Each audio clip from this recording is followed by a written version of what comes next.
What's up, Foxy on Foxy? Today we are talking about if the Xbox Series S is a worthy upgrade from the Xbox One X. Now, I bought my Xbox One X all the way back in 2017 when it launched, and I loved that thing. I played Halo all the time with my friends on it because I could finally get some, not all, 60 FPS titles, and then eventually 60 FPS titles became a thing of the past on that console, with new releases coming out looking and playing worse and worse. So to say that I was excited for a console that could actually deliver constant 60 FPS would be an understatement. And even though the Xbox Series S doesn't perform as well in terms of resolution at times compared to the Xbox One X, it performs at 60 FPS way more often than the Xbox One X ever could. And as somebody who isn't a main Xbox user, I still find it enjoyable to play on, hence why I wouldn't upgrade to the Xbox Series X, because I am a PC gamer. If I want to play at highest settings, I want to play it on my PC, but if I want to play something casual with friends, then I'll play it on the Xbox Series S. But a lot of people think that I have gotten hornswoggled and hoodwinked because I did upgrade, which some people think isn't even an upgrade, by buying the Xbox Series S. So I will tell you my thought process. I got the Xbox Series S for $70 because I sold my Xbox One X for $200 and got a renewed model of the Xbox Series S for $200.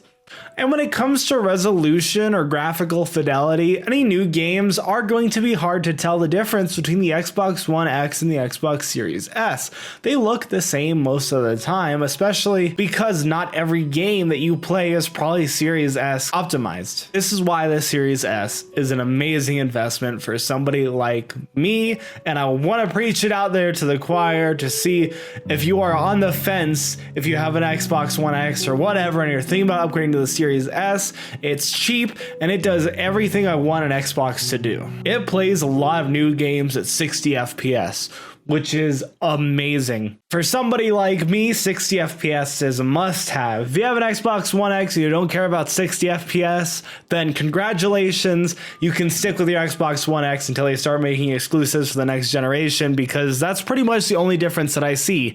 But it is such a stark and beautiful difference that I find it 100% worth it for the money. I was playing Call of Duty Warzone, getting 120 FPS. I was playing Halo, getting 120 FPS, no issues whatsoever. Granted, Halo Infinite looks pretty bad when you crank it up to 120 FPS mode, but the fact that there is a 60 FPS mode on pretty much every single game that I've played makes it worth it. I don't care about 120 Hz on an Xbox. I play on a 144 Hz monitor. If I wanted to play competitively, I'd play it on PC. But I think 60 FPS is a must-have even on low-end consoles, at least for me to be interested in them. And that is where the Xbox Series S absolutely excels over the Xbox One X. And it's not even because the Xbox One X is much less powerful. In fact, some people think that they're almost exactly the same, with the Xbox One X even being more powerful. I don't know about that. But what I do know is that for some reason, developers do not code 60 FPS modes nearly as often on the Xbox One X compared to the Xbox Series S. My thought is a stronger CPU makes it easier to run games at lower resolutions with higher frame rates, where the Xbox One X really struggled with its weak CPU. But at the end of the day, it's not the hardware. If you are somebody who thinks that the Xbox One X and Series S have the same internals, what matters is that developers are coding 60 FPS, 1440p plaything, are coding 60 FPS, 1440p content, and I am here for it, and I wholeheartedly recommend it. If you have an Xbox One X and care about frame rates, then upgrade to the Xbox Series S. You'll have no issues whatsoever. Thank you so much for watching this video. If you liked it, like, subscribe, do what you usually do, and as always, buy yourself something nice.